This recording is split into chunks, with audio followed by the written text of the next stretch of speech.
All right, welcome to the next accessory that we're going to be talking about, which is another filter, very similar to the neutral density filter, but this time this is the graduated neutral density filter, also called as the GND filter. Now, this won't really take up as much time as the polarizing filter and ND filters did, because this is pretty straightforward to understand, and as you're going to find out, is probably not the most important filter, because what this filter achieves can easily be achieved in the editing software, okay? And sometimes that can be better, like I'll be showing you through a demo, okay? But first of all, what exactly it is, what does it achieve? So think of a graduated ND filter. You're seeing this on this image here, very similar to the ND filter. ND filter, you saw that was dark throughout, right? But as the name suggests, this has a gradual kind of a transition. That means the top part is dark, okay, just like an ND filter, but as you keep moving towards the bottom, can you see that this part from the middle onwards starts to basically become absolutely clear, like you didn't have anything on the filter at all, okay? It's completely transparent. So you can kind of guess what it's used. You can see it in this image. It's basically to avoid overexposing the sky. Okay, so remember in the dynamic range principle, we were in Lightroom and I was showing you one image that if you want to get a good foreground, usually in high contrast situations, you have to increase the exposure and sometimes you lose out and blow out the sky. It becomes too overexposed.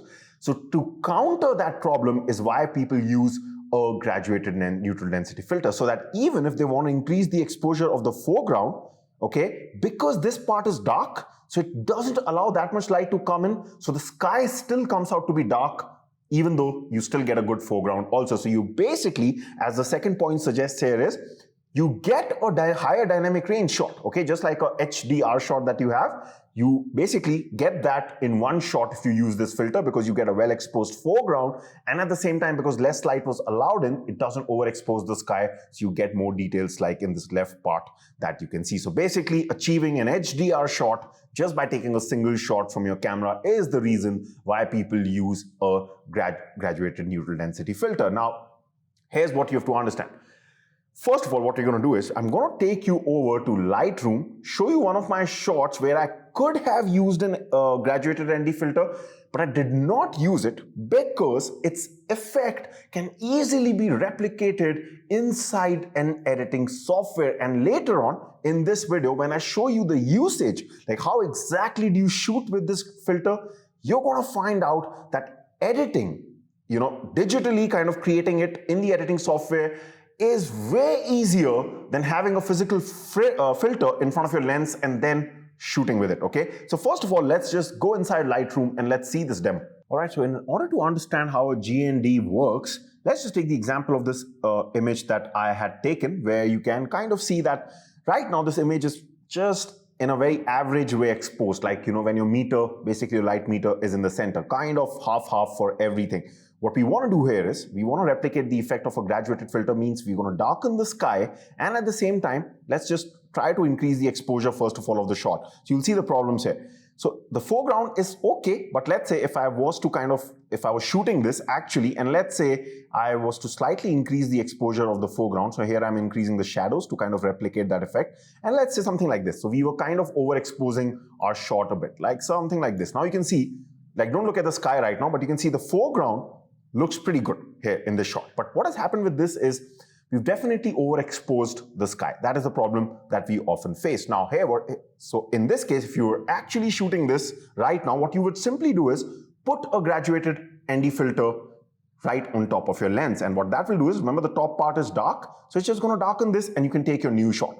Very, very simple filter to use, okay? But why do you need it when with 2 clicks you can do the same thing in Lightroom? Let me show you. So earlier on in Lightroom, just below this histogram, and by the way, histogram is something we've not discussed till now. I will talk about histogram also, because this is also going to be important in landscape photography. But right now, earlier on, before some updates few years back in Lightroom, there just used to be like a filter icon here, which was the graduated filter. You could just simply click on it and then apply the filter. Right now, they've just slightly changed that process. You first have to click on this option which says masking, and now here is that graduated filter. It's called the linear gradient. It means the same thing, that you're going to get a gradient. So basically, if I click on it, what it does is, so I can just kind of manually like this create a GND, okay, Right now it's showing you red.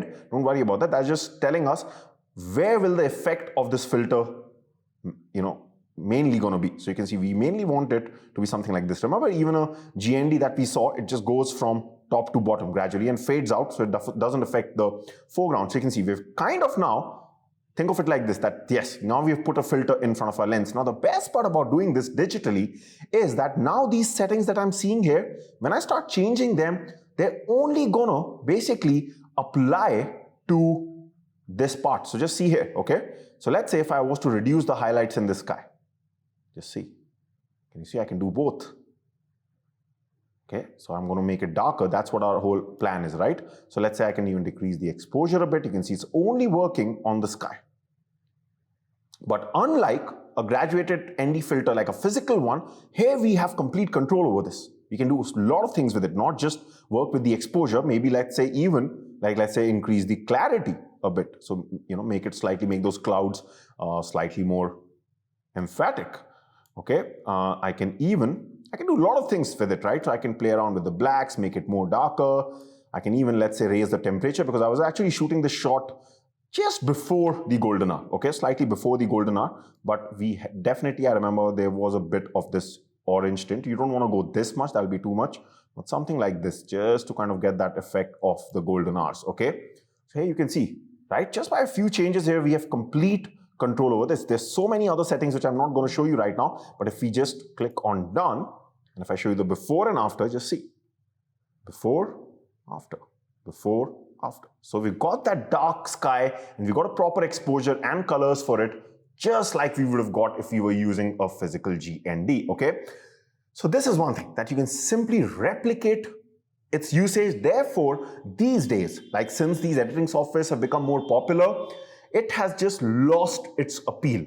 Though in just some moments from now, I will be talking about the disadvantages and advantages of GND, where we'll go into much more detail about this. Now, here's one thing that you need to know, okay? Right now, yes, it was in this particular shot, it was easy to go from this to this, to save a lot of details, to reduce the exposure. That's because in the original shot itself, the contrast between the foreground and the background, the sky basically, wasn't too much, right? But there can be instances where the foreground is really dark and the sky is really bright, and that can make it very tough, even after using this, to recover the details, because it's just so blown out, okay? In this case, what do you do basically?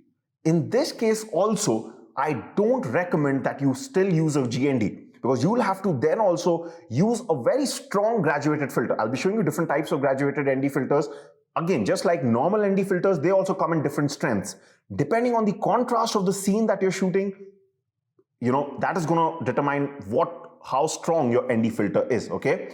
But even in these situations, as you're going to find out, I still prefer using the HDR method, which simply means you take multiple shots, okay? We're going to be learning about how to do HDR photography later on in this course, where we just take one super underexposed shot, like the one for this shot you're seeing in front of you, okay? And that is for the sky, and then later on, you just merge them together in the editing software, which is also how I'll be showing you how to do that in Lightroom, and there'll be just with a few clicks, you'll be able to get a merged image, okay? So here also, even if the contrast is very high, this is my main point, that you still don't have to use a GND, because if you can't use this process, you can still use the HDR process to get the sky, okay? And I'm going to be showing you how to do that later. But right now, what I want to do is, first of all, I just want to quickly talk about the advantages and disadvantages of using a graduated ND filter. All right, so first of all, let's just quickly discuss the advantages, because the main discussion is going to come on the disadvantages, okay? But at least let's get done with this also. So obviously, as you can make out, this is great for people who just want to get everything in one shot. Like you say that, you don't really want to edit your shots, like in the second point here. Everything gets done right on the camera. And trust me, that is also one of the beautiful feelings, that rare feeling you get in photography, where you click and whatever you see from your camera is right about perfect. Like you just know when you see a shot, listen, this is not going to require any editing. It happens rarely in photography, okay? But when it does happen, trust me, I've been there, it is an absolutely fantastic feeling. Nothing out there can match that in photography, okay? because it's so tough to get, especially in landscape photography when there are so many variables involved. This is your best bet if you want to get everything in one shot so that you don't have to perform HDR editing. Basically, you're getting an HDR shot right from the camera itself. So if you are someone who absolutely hates editing, there are people like that, you probably will have to use a GND filter in order to get a good balance between the exposures, between the foreground and the background. You also, now here I've put a star, okay, so just be careful with this. You also get a slightly higher quality image. Why? Because let's say, obviously, if you're not doing any sort of post-processing, because any sort of post-processing does involve a change in the pixels, right? That's what your software editing software is doing. But here, because you are absolutely not touching the image via an editing software, or maybe you're just performing very minimal edits, definitely the overall image, because you've got it straight out of the camera, whatever the lights fell on the raw sensor of your camera, that's what you've got. So obviously it's a higher quality image, okay, there's no doubt about that. But I've put it on the star because also it depends on your ability to buy a good graduated neutral density filter. How good is the material? Basically that again means, just to keep it in layman terms, are you able to get your hands on an expensive GND filter? That's exactly what it means, because those are the ones which will have this good quality of glass. If you buy a cheaper one, that will actually be worse for the image quality. So that's why I've just put this star, that this is not such a straightforward point, okay? But all things considered equal, okay? Like if you're using similar type of equipment, then definitely yes, if you do manage to get it, it's going to result in a higher quality image because you're not really manipulating the image too much. And fourth point, I mean, I just put it like that, but it is kind of true because I go for a lot of these landscape photography expeditions and we hardly see a photographer who is using a GND. Don't get me wrong, a lot of brilliant photographers use GNDs and a lot of them use it because they want to feel more professional. It looks more professional because listen, it is something which not many people use. It is something which is old-fashioned, okay, slightly, but you know how things are with something which is still vintage, like you must have seen this in different fields, like that if you still use that thing, people sort of consider you someone like, okay, this person is old school and this person still does the things old school way. You know, this person is not depending on Lightroom or Photoshop. This person is getting everything right in the camera. So just in a very tiny way, increases your respect amongst other photographers, okay? For a non-photographer, they won't really care about, you know, they just care about the shot that you get, okay? So these are some of the advantages, okay? Now, let's also talk about the disadvantages. All right, so the first disadvantage, obviously, why it's gone out of fashion is because people know this can be replicated in post-processing. Therefore, they don't want to spend money on quality filters, which can be really, really expensive. GND filters, okay? They can, like good quality filters will cost you around, roughly around $150 in that range, okay? That's a lot of money, okay? So that is there. Effect can be easily replicated in post-processing. And here's the second point is very important also.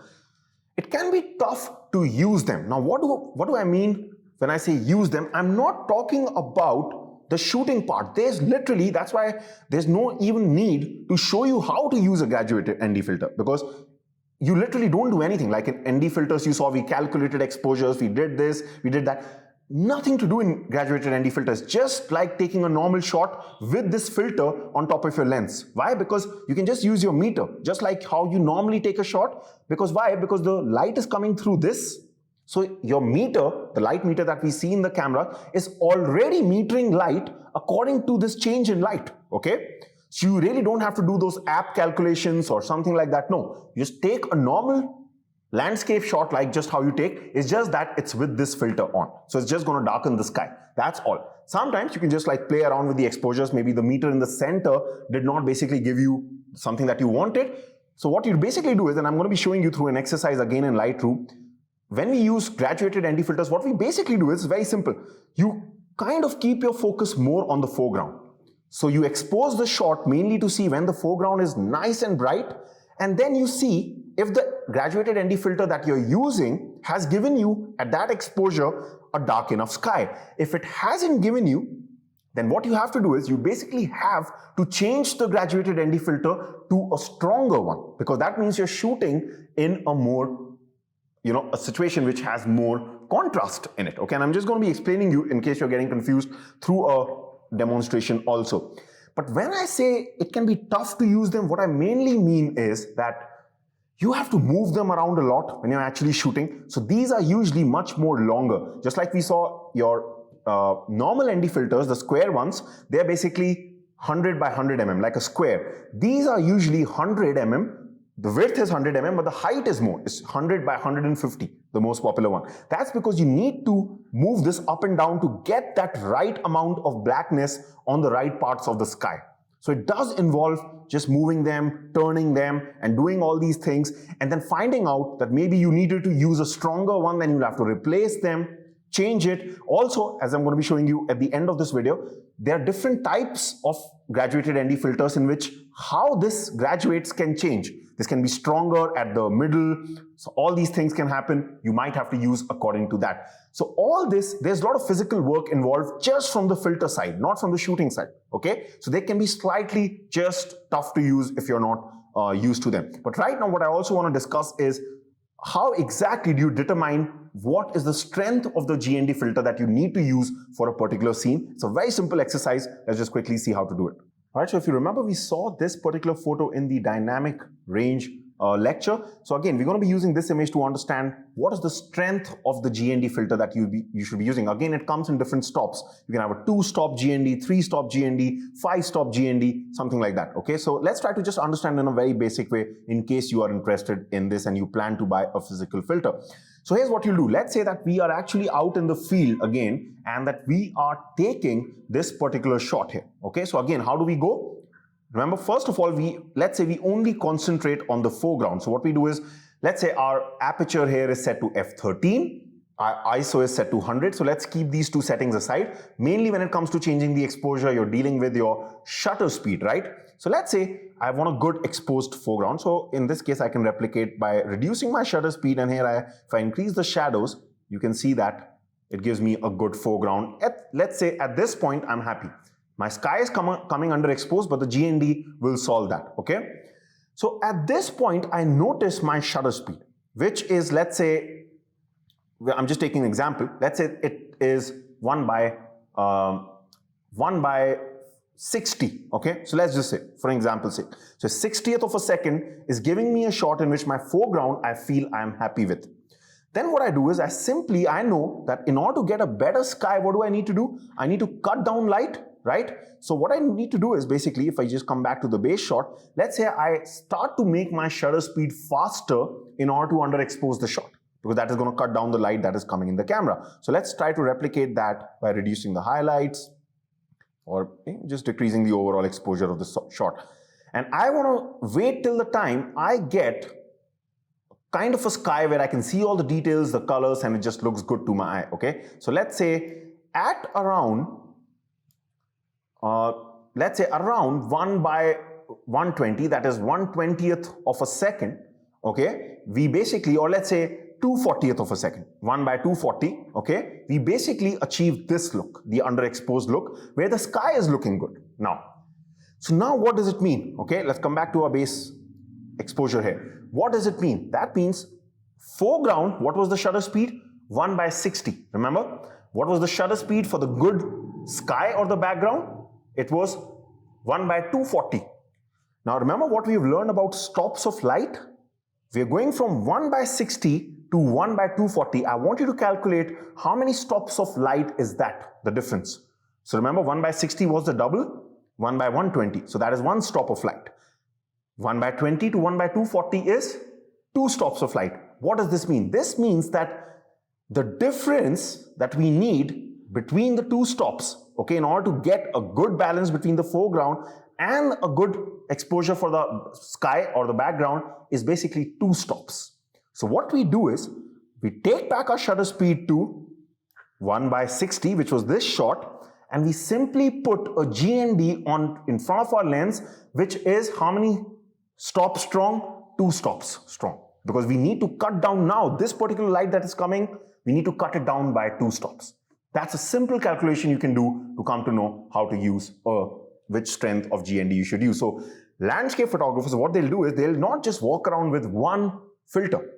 Okay, they'll be walking around with like 3 or 4 graduated filters of different strengths, and once they do this little calculation, okay, they'll simply come to know which of those filters you have to put. This is another reason why it's just much better to do it in post-processing using the way I showed you, or by using the HDR method, which I'm going to show you later on in this course, because that way you don't have to buy so many filters, worry about which strength you have to put, or do this exercise to find out what is the difference in the stops. But just thought at least you should know how this whole process in a very basic way works. Now finally, before we end this section, I want to just talk about and show you the different types of graduated ND filters. Alright, so these are the 3 most popular types of graduated ND filters that we have. So first difference between the filters is obviously, like we've discussed before, that this coating or this blockage of light is categorized into different stops, just like the normal ND filter. So that's one way to differentiate. But again, the second part is how basically this transition of going from dark to white actually works. So first of all, we have these soft edge graduated ND filters. These would be the most popular ones, okay, because you can kind of use them in almost all scenarios, but they're mainly the advantage of them is that there's a very subtle difference in the change of exposure between especially when you come near the horizon, okay, and that is oftentimes necessary in most cases, because in a lot of cases near the horizon, you don't have something which is absolutely plain, like it suddenly changes from the background to the foreground, right? You have sometimes mountains, buildings, and a lot of things which can be uneven near the horizon. So there, especially in these uneven parts, you want to get a very soft change in this exposure, okay, so that is not noticeable. But let's say we also have these hard edge graduated ND filters. You can see they're pretty much black, like it's half-half, right? Just start to become soft near the horizon.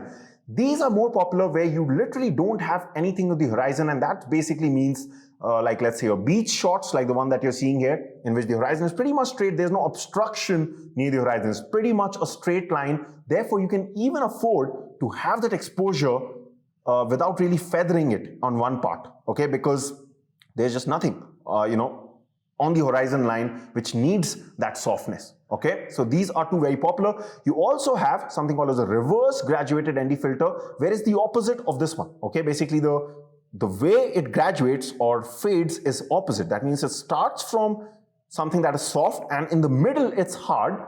That's because, try to guess this, middle is very important. That's very important, that something is in the center that you really need to decrease the exposure of. Can you guess what that can be? What is usually in the middle sometimes in landscape shots, which is very bright, okay? I'm talking about sunrises and sunsets. So reverse graduated ND filters are mainly used when you have at the horizon a sunset or a sunrise taking place and is just coming out to be too overexposed in your shot, okay? So that middle part is your priority, that you want to reduce the exposure of it. Therefore, you use a reverse graduated ND filter. Now, I know most of this was slightly more theoretical. That's the reason for that is, like I said, because this can be replicated easily. I don't want you to initially spend your money on these filters. Also, we will be learning about HDR photography and editing in some time from now. That will really help you out of the situation. But if you want more lectures on this, do leave a comment somewhere, then I will try to definitely create a much more practical lecture on this. But if you were to take my honest advice, initially when you're starting out, don't worry too much about this filter. Maybe if you're interested in this filter, buy a cheap filter, just so that you get accustomed on how it works, how to use it, and then invest in a better filter. But still, according to me, the priority should be polarizer ND filter when you're starting out, because those are going to do something which cannot be replicated in editing, and therefore you'll just be spending your money very wisely. So I hope that you like this part. I'll see you in the next video. Bye for now.